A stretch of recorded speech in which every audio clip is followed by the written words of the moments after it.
Good morning, viewers. Welcome to yet another edition of Morning News, where we bring you a rundown of what is in our local press and also what we have on our online news platforms. My name is Nicole Maziwa, and joining me is my usual lovely co-host, Marvelous Chibagiri, and I apologize for that. And this is brought to you courtesy of Tech Mag TV. So, in the newspapers this morning, we have mining industry lags behind in technology. And still on the news day, Pali leads latest push for talks. President appoints Canada Ghana envoys. From the Herald, Zim re-engagement drives goes gear up. Zupco raises fares. Chief Justice speaks on the rule of law. Government Harare in joint effort to end water wars. And from Technomag, which you can access on www.technomag.co.zw, Net1 launches Zimra online payment solution. Still on Technomag, Telecel Zimbabwe appoints new board members. Those were the news headlines from our local papers and also our online news platforms. So I'll just quickly give this back to you. Okay. Are you okay though, before we go any further? So those were the news headlines, and we'll be back after this short break.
And this time we're going to be giving you the detailed stories of the headlines which are running in our local papers. And I'll start with the Newsday. It reads, mining industry lags behind in technology.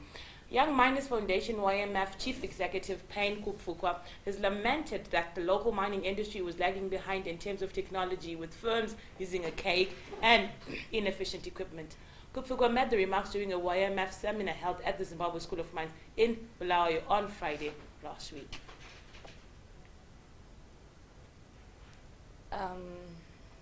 Well, is that the only sector we're lagging in terms of technology?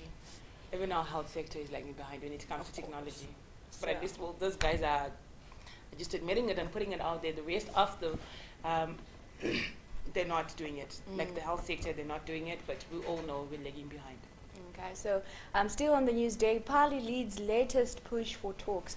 Parliament is attempting to broker a deal to end the political standoff between President Emmerson Mnangagwa and opposition leader Nelson Chamisa in the renewed international pressure for dialogue. Zimbabwe is suffering its worst economic crisis in a decade, and talks between the two main political players are seen as key to reviving a country that was once duped the breadbasket of Africa.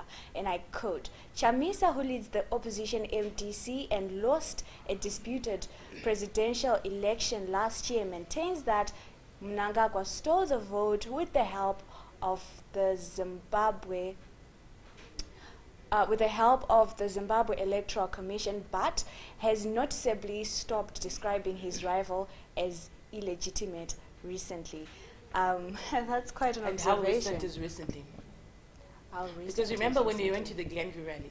Yeah. He still was calling ED an illegitimate president. Yeah. So recently in this situation is very loose. Like a week or two, maybe that's when he only changed that. But then we all know he's been calling the president an illegitimate leader, and with also his loyalists only mentioning him as the only president that they know, President Vevan, and I quote, President Vevan. That's what they've been calling him. But actually, that reminds me, because I was in Rufaro, at Rufaro actually, over the weekend, and they still actually mentioned that, and they were still calling President Emmerson Mnangagwa illegitimate. So this really recently, maybe Chamisa has stopped recently, but then the rest of the people are still saying doing it. that. But all I know is even in Glenview, he's still called ED, an illegitimate president.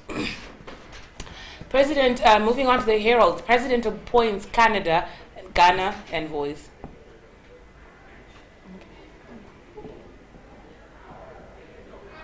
I really hate to say anything before you read something, so I'll just comment whenever you're done. Yeah.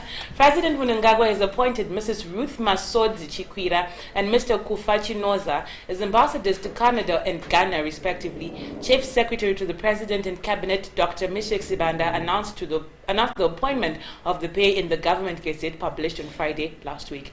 And I quote, "It is hereby notified that His Excellency the President has, in terms of sections 110, Section 2I of the Constitution of Zimbabwe, Amendment number 28, 2013, appointed Mrs. Ruth Masodzi Chikwira, Ambassador, Extraordinary and Plenipotentiary to the Republic of Canada," said Dr. Sibanda. The two joined the list of men and women recently appointed to serve in various countries across the globe. And you wanted to say? No, all I can say is that congratulations to two people that have been appointed by the president to be ambassadors and represent Zimbabwe in Canada and Ghana, respectively. That's all you wanted to say? Okay. Can you tell that I'm not being truthful? Not even. Okay. I like that. Okay, so still on the Herald, Zim re-engagement drive goes gear up. I can't wait. Now, I mean, what have we done now? Or what are we doing now? Or what are we about to do?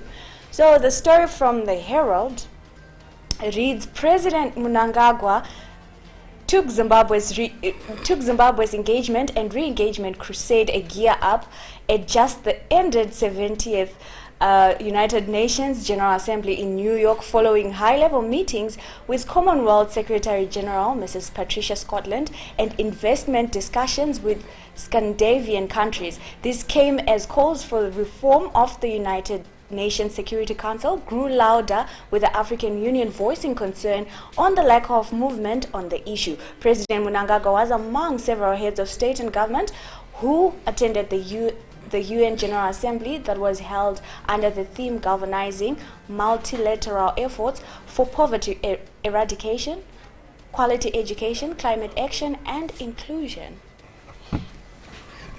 The 74th, you say the 70th, the 74th. It's the 74th. Yes, but anyway, this is where he addressed not so many leaders of states. I like how you sugarcoat it to make it so nice. And now, so, and now people are doing the ED challenge on social media. You should definitely check it out, you guys. It's hashtag ED challenge. I don't know why. Zupco raises fares. There's another leading headline that we have this morning. But they tried to maintain 50 cents. They tried to maintain 50 cents, but still it wasn't feasible. It wasn't feasible. Even the raise itself, because now it's from a 50 cents to $1. Zimbabwe United Passenger Company Zupco will tomorrow marginally increase fares for urban commuter buses in a development that will see commuters living in farther suburbs paying only $2 per trip. Despite the fare increase, Zupco buses remain the most affordable means of transport, considering that private transport operators are charging up to $8 in Chitungwiza, Ruwa, and Norton routes. Chief Executive Officer Mr. Evaristo Madangwa said the current prices will double by Tuesday, which is tomorrow. We are advising, and I quote, "We are advising the public that starting from Tuesday, the Zupco fares will rise from 50 cents to $1, 75 cents to $1.50, and from $1 to $2, he said. People from Norton will now be paying $2 per single trip into Harare, while fares for Chitungwiza, Ruwa, and other suburbs will go up to $1.50 from 75 cents. And please note, this is all local currency. Just in case someone gets confused and think they're paying a buck US dollar for the FA. Still on the Herald, Chief Justice speaks on the rule of law. And the story right there reads, the courts never denied the opposition MDC alliance the right to demonstrate as wrongly presented to the United Nations, but that should be read as a deliberate attempt to malign the judiciary and to score political points, Chief Justice Luke Malabaye said, briefing the United Nations Special Rapporteur on the right to freedom of peaceful assembly and association, Mr. Clement Vaule. Last week, the Judiciary Board said the MDCA lawyers approached the wrong court with an appeal against the decision of the police to ban their planned demonstrations last month, citing security concerns. So this is from the recent, the last demonstrations that had been planned by the MDC that failed. And that, and the courts is saying that they approached the wrong courts. Okay, let me just take you back a bit to the Zupco issue. Okay. One day, I hope I'll be able to understand how they stay in business when they're buying a liter of petrol for $12.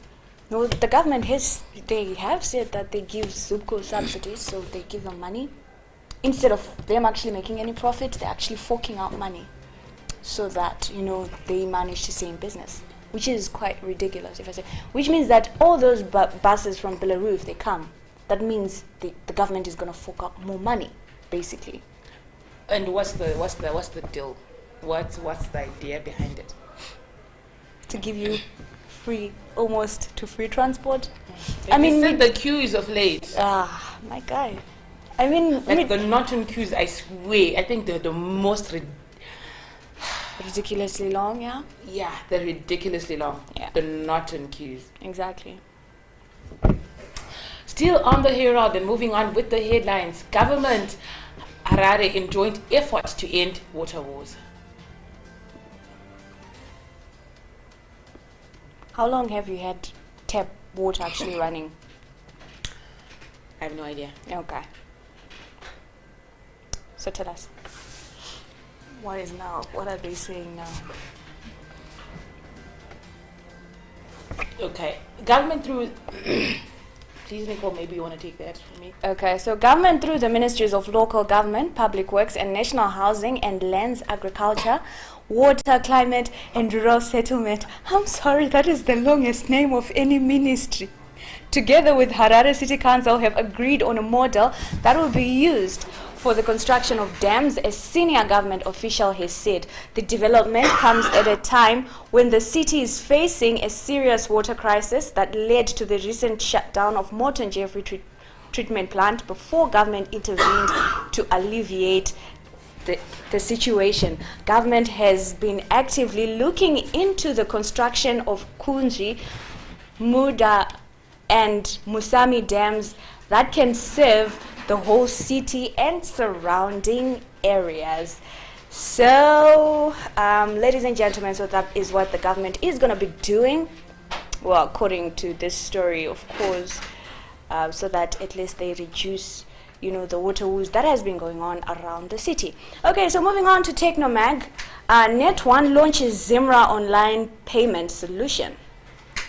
Net1 launched a Zimra online payment solution sometime last week in the capital, Technomag can report. The USD shortcut for customers to access the Zimra payment option is *554#. So remember, this can only work if you're actually using one money.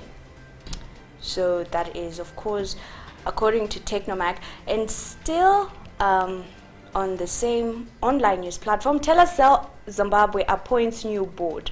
Telecel Zimbabwe has appointed new board members to replace outgoing members. And the new board members are Nomsa Joa and Edward Mapokotera. So they are going to be joining in the already existing board. So that is what we had for you today from our online news platforms and also our press. So join us again tomorrow as we bring you more news. My name is Nicole Madziwa, and so from me and my lovely co-host and the crew.